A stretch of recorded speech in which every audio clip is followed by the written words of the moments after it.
माझ्या लेकरा, तू खूप दिवसापासून माझ्याकडे एकच प्रश्न विचारत होतास. बाबा, मला काहीतरी संकेत द्या. मी जे करत आहे ते योग्य आहे का? माझ्यासाठी पुढचा मार्ग कोणता आहे? आज मी तुला तो संकेत देण्यासाठी आलो आहे. कान देऊन ऐक.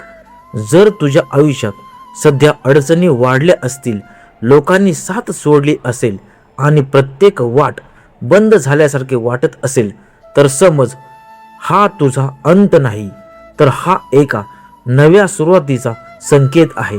कारण जेव्हा परमेश्वर एखाद्याला मोठं बनवतो तेव्हा आधी त्याची परीक्षा घेतो. माझ्या लेकरा, जर तुझ्या मनात एखादं स्वप्न वारंवार येत असेल आणि ते पूर्ण करण्याची ओढ तुझ्या हृदयामध्ये सतत जाणवत असेल, तर तोच माझा संकेत आहे. ज्या प्रश्नाला सोडू नकोस, कारण प्रत्येक प्रश्न मीच तुझ्या मनात पेरलेले बीज असतं. जर काही लोक तुझी थट्टा करत असतील, तुझा कमी लेखत असेल किंवा तुझ्या प्रश्नावरती हसत असेल, तर घाबरू नकोस.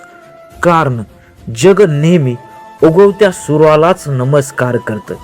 आज जे तुला ओळखत नाहीत, उद्या तेच तुझ्या यशाची चर्चा करतील. आणि आणखीन एक संकेत ऐक.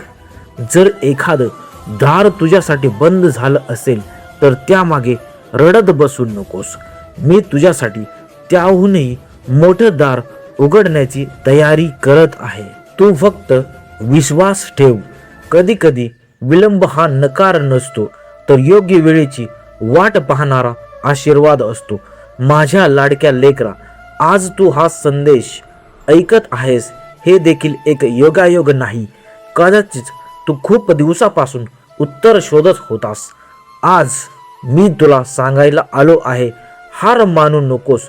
तुझ्या मार्गावरती चालत आहेस, तो मार्ग कठीण आहे पण चुकीचा नाही.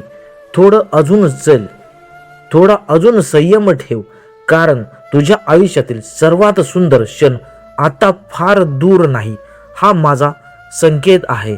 तुझ्या डोळ्यातील अश्रू लवकरच आनंदात बदलतील. तुझी मेहनत वाया जाणार नाहीये आणि जे अशक्य वाटतं तेच लवकर शक्य होईल. म्हणून उठ, विश्वासाने पुढे चल, कारण मी नाथ बाबा नेहमी तुझ्या सोबत आहेत. अलख निरंजन. आदेश. ओम चैतन्य श्री नवनाथाय नमः. ओम चैतन्य श्री मच्छिंद्रनाथाय नमः. ओम चैतन्य श्री बड़े बाबाय नमः.